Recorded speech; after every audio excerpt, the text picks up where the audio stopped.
But human rights are just like heaven and like God. It's just a fictional story that we've invented and spread around, but it's just a story.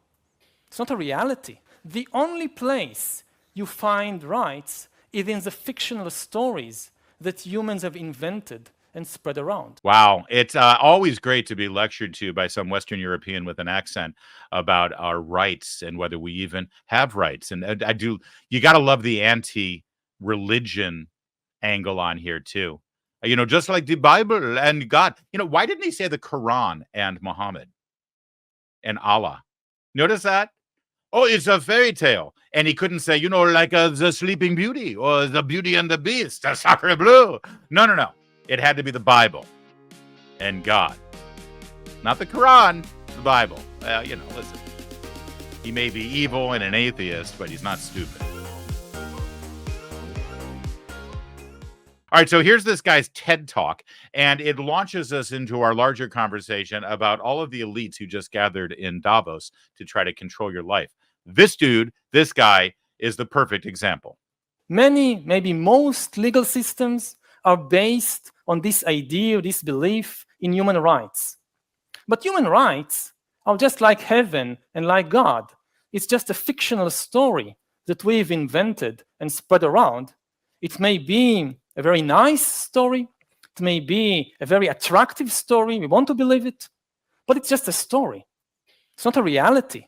It is not a biological reality. Just as jellyfish and woodpeckers and ostriches have no rights, Homo sapiens have no rights also.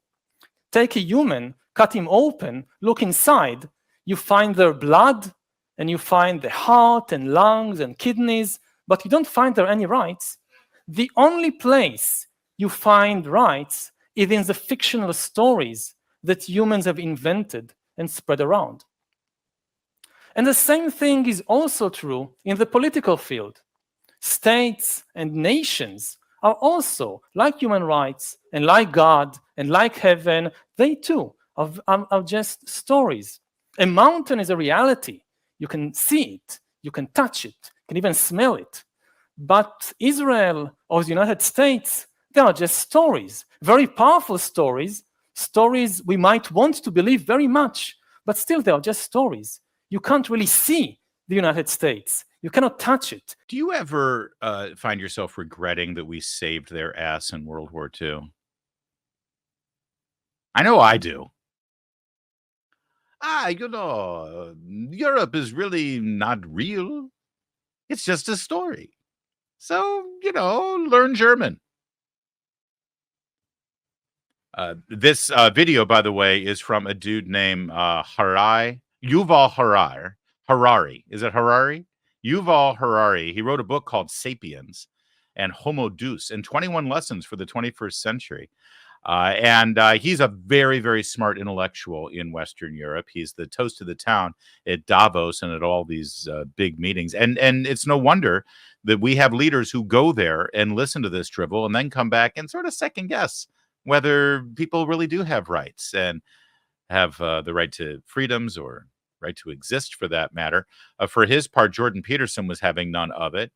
It's one of the most ill-informed set of propositions and pseudo-observations I ever heard. This is the best you can do? Yeah, the answer is that is the best he can do. But understand something. He's listened to by all of these elitists. If they don't want us to constantly refer to them as intellectual elitists who are trying to get together in a small room to create a cabal that controls the world to take away all our freedoms away from us, then maybe they shouldn't meet in rooms behind closed doors and come up with plans to listen to people like this and take all our freedoms away from us. Because that's exactly what they do.